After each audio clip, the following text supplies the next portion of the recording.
राधे राधे महाराज जी, हमें यहाँ की लीला का थोड़ा बताएं। बिल्कुल।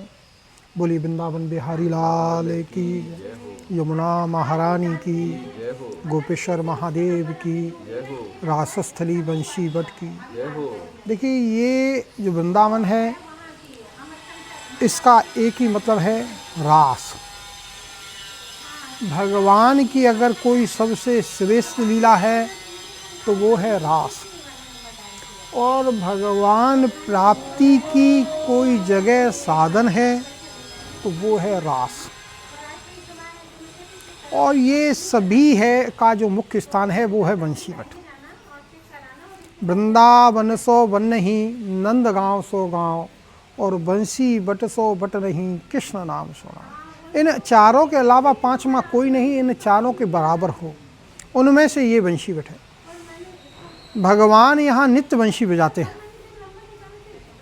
भगवान नंदगांव में रहते हैं, नंदगांव से अपनी गायों को लेकर वृंदावन आते हैं। भगवान की गाय यमुना के तट पे यहाँ बैठ जाती हैं और भगवान इसी बट के नीचे, यही वो बट वृक्ष है, इसके नीचे निरंतर बंशी बजाते हैं। आपने ज़्यादातर चित्रों में देखा होगा कि भगवान एक पेड़ के नीचे बंशी बजा रहे हैं, तो उसका जो भाव है वो भाव है बंशी बट का, कि भगवान इस बट के नीचे खड़े हुए शांति से आनंद से बंशी बजाते हैं।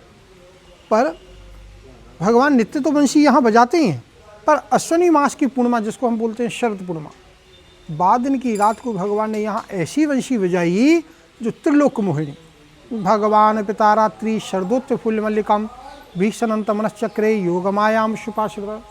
बंशी नित्यपति बजाते, पर बाजन जो बंशी बजाई वो त्रिलोक मोहिनी। जाने भी सुनो वो सब माँ के बच्चे, जाने भी सुनो वो सब आकर्षित हुए भगवान की तरफ।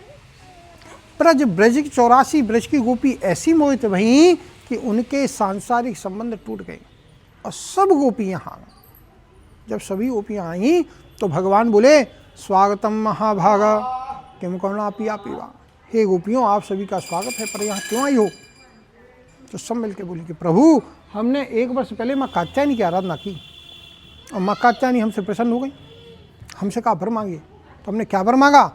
कात्यायनी महामाया महायोगेंदेश्वरी नंद गोपसुतम देवीम पतिवेवम कृतेना, कि माँ ऐसा वर दे दीजिए कि नंद का पुत्र हमें पति रूप में प्राप्त हो जाए। तो कात्यायनी ने वरदान दिया कि शरद की रात्रि में बंशी बट पे आप सबको भगवान प्राप्त होंगे। आज शरद रात्रि बंशी बट हमारी इच्छा पूरी करिए। गोपियों में ऐसा क्या कार्य करूं जिससे आप सब प्रसन्न हो जाएं? तो सब मिलकर बोलेंगे कि प्रभु, आप नित्यपति राधा रानी के संग रासलीला करो।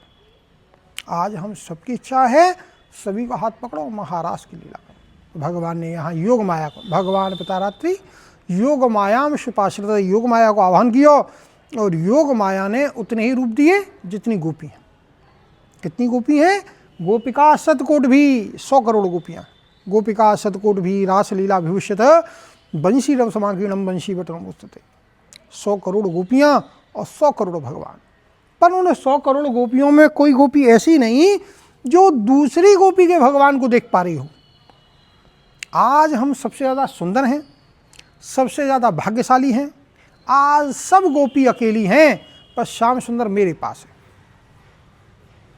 श्याम सुंदर और किसी के पास नहीं है, सबकी इच्छा पूर्ण हो गई। सबकी इच्छा। पर श्याम सुंदर सबके पास है। अपनो श्याम सुंदर सब दिख रहा है, दूसरे को श्याम सुंदर कोई ये ना दिख रहा। या तरह से जब भगवान ने यहाँ महारास की ला करी तो यही वंशी की ध्वनि भगवान शिव को सुनाई दी। भगवान शिव और माँ पार्वती दोनों यहाँ आए। तो यहाँ द्वारपाल थी ललिता विशाखा। पार्वती घुसने दियो, शिव जी को रोक दियो, बाबा तू नहीं जा सके। क्यों? कि राधा रानी को आदेश है कि रास के अंदर कोई पुरुष नहीं जाएगा। पुरुष एक ही हैं, भगवान श्याम सुंदर। भगवान शिव बड़े दुखी भई, रोवे लगे। तो ललिता विशाखा बोली कि आप दुख मत करो, आप जाओ माँ यमुना के पास। माँ यमुना कृपा करेगी तो रास के दर्शन कर पाओ। भगवान शिव यमुना जी के पास गए, पूजा करी, आराधना करी। यमुना माँ प्रसन्न हुई, बोले आज हमारी याचना क्यों? तो भगवान शिव रो के बोले, माँ महाराज के दर्शन करने के लिए आए, तो हमसे मना कर दिया। अगर आप कृपा करेंगी तो मैं रास के दर्शन कर पाऊँ। माँ यमुना बड़ी प्रसन्न हुई और भगवान शिव को बहुत सुंदर गोपी बनाया। इतनी सुंदर गोपी बनाया कि कोई नहीं जान सके। यमुना जी ने एक बंशी दे दी, जा के भगवान ने अर्पण करियो। और भगवान शंकर यहाँ आए, कोई नहीं पहचान पाया। यहाँ प्रिया प्रीतम खड़े, प्रिया प्रीतम ने राधा रानी को, भगवान श्याम सुंदर ने राधा रानी को छोड़ दियो और दरवाजे बजा के भगवान शिव का हाथ पकड़ लिया और बोले आइए गोपेश्वर। तभी ते भगवान शिव का नाम है गोपेश्वर। वो जो बंसी यमुना जी ने भगवान शिव को दी, वो बंसी भगवान शिव ने भगवान को अर्पण करी। भगवान बोले हे शिव, हमें सबसे प्रिय वस्तु बंसी है, आपने हमें बंसी दी, आपकी क्या इच्छा? बोले प्रभु ऐसा वर दो कि आपकी आई लीला को हम नित्य गोपी रूप में दर्शन कर सकें। भगवान ने वरदान दियो निकुंजे पार्षद सर्पुल्ने वंशी वट समीपतः शिवोपी चा आसुरी मुनि नित्यम वास चकार। या बंसी वट की निकुंज के द्वार पे आप नित्य गोपी रूप में निवास करो। तभी से वो शिवलिंग है 5,500 वर्ष। आज तक नियम परंपरा है, आप सुबह तो दूध दही जल चढ़ा सको और शाम को दर्शन करोगे तो शाम को आज भी वह शिवलिंग है, वह पिंडी गोपी बना में काय के लिए आज भी भगवान शिव गोपी स्वरूप में महाराज को दर्शन करें। यहाँ वह जब महाराज हुए भगवान शिव से गोपेश्वर कह दी रासलीला भई, तो यहीं गोपीन को सौभाग्य मत आगो कि आज हम जैसा कोई नहीं। भगवान कह रहे हैं, गोपियाँ कह रही हैं मेरे हाथ दुख रहे हैं तो भगवान हाथ दबा रहे हैं। गोपी कह रही है मेरे पाँव दुख रहे हैं तो भगवान पाँव दबा रहे हैं। गोपी कह रही है मुझे प्यास लग रही है तो भगवान पानी पिला रहे हैं। गोपी कह रही है कि मेरा सिर दुख रहा हो तो भगवान सिर को दबा रहे हैं। गोपी कह रही है मुझे गर्मी लग रही है तो भगवान पंखाते हवा कर रहे हैं। तो जब उन गोपियों को सौभाग्य मद आयो तो जो ही उस मद को देखते ही भगवान यहाँ से अंतर ध्यान है गए तो गोपी दुखी है गई, विरह में गए। तो उन्होंने गोपियों ने विरह में यहाँ गीत गाया, वह गीत को बोले गोपी गीत। जयते तेदिकम जन्मना विजय शयतेन्द्रा शशते। जब गोपी गीत गायो तो भगवान पुनः आए। कैसे आए? ताशंब वीर शौर्य शुकम्बुज पीतम्बर धर स्थित साक्षात मनमत हजारों करोड़ों कामदेव से सुंदर, उन हजारों करोड़ों कामदेव भी उस समय भगवान श्याम सुंदर की सुंदरता पे लज्जित थे। तो भगवान को नाम है गो मदन मोहन।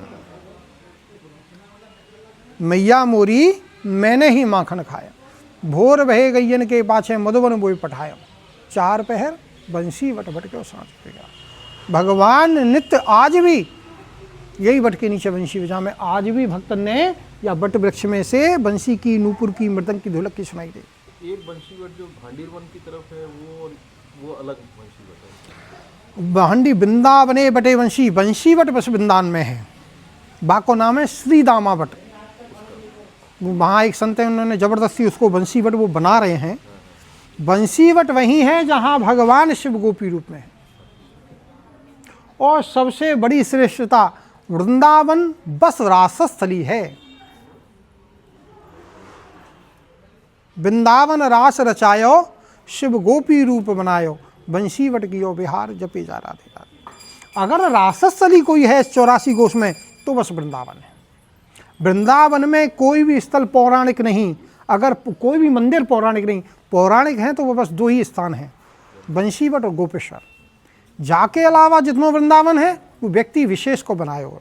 जैसे बांके बिहारी हरदास जी के निधवन हरदास जी को, राधा वल्लभ हितरवंशी जी के सेवा कुंज हितरवंशी जी को, राधा रमण गोपाल भट्ट को, तो कोई ना कोई संत भक्त द्वारा अपने ठाकुर जी वहाँ स्थापित किए, अपने अपने जैसा उनका नाम रखा, वैसी स्थली बनाई, वैसा बना।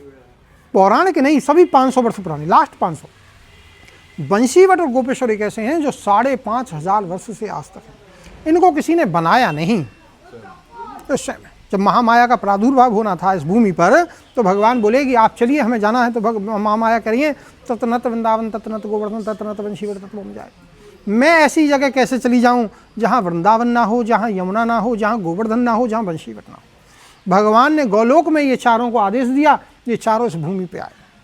तो वृंदावन बस प्रिया प्रीतम की रास की भूमि है, प्रेम की भूमि है। अगर बंशी वट है तभी ये वृंदावन है, और जहाँ वृंदावन है वहीं बंशी वट है। बंशी वट से वृंदावन अलग नहीं हो सकता और वृंदावन से बंशी वट अलग नहीं हो सकता। ब्रज 84 कोष भगवान को स्वरूप है और यमुना भगवान के हृदय पे माला है और भगवान को हृदय वृंदावन है। और वृंदावन में जो धड़कना आप आवाज़ जो सुनो हृदय की, वो बंशी वट है। बंशी भगवान गोपाल सचना में भगवान माँ पार्वती भगवान शिव से पूछ रही हैं कि जाए मैं ढूंढूं तो ये कहाँ मिलेगा। जाके इतनी व्याख्या कर दी तुमने, 1000 नाम सुना दिए, जा ढूंढूं वो दिखा तो सही। तो भगवान शिव कह रहे हैं बंशी वट बिहारी, अगर तुम्हें उसको देखना चाहती हो तो बंशी वट पे जाना, वो आपको वहीं मिलेगा। चलो सखी वहाँ चालिए जहाँ बसत ब्रजराज, गौरस बेचन हम चलें एक बंत दुह काज। सखी वहाँ चलें जहाँ श्याम सुंदर हमें मिल जाए। तो ये वृंदावन को सबसे श्रेष्ठ स्थान बंशीवट महाराष्ट्र स्थली। जय राधे जय राधे।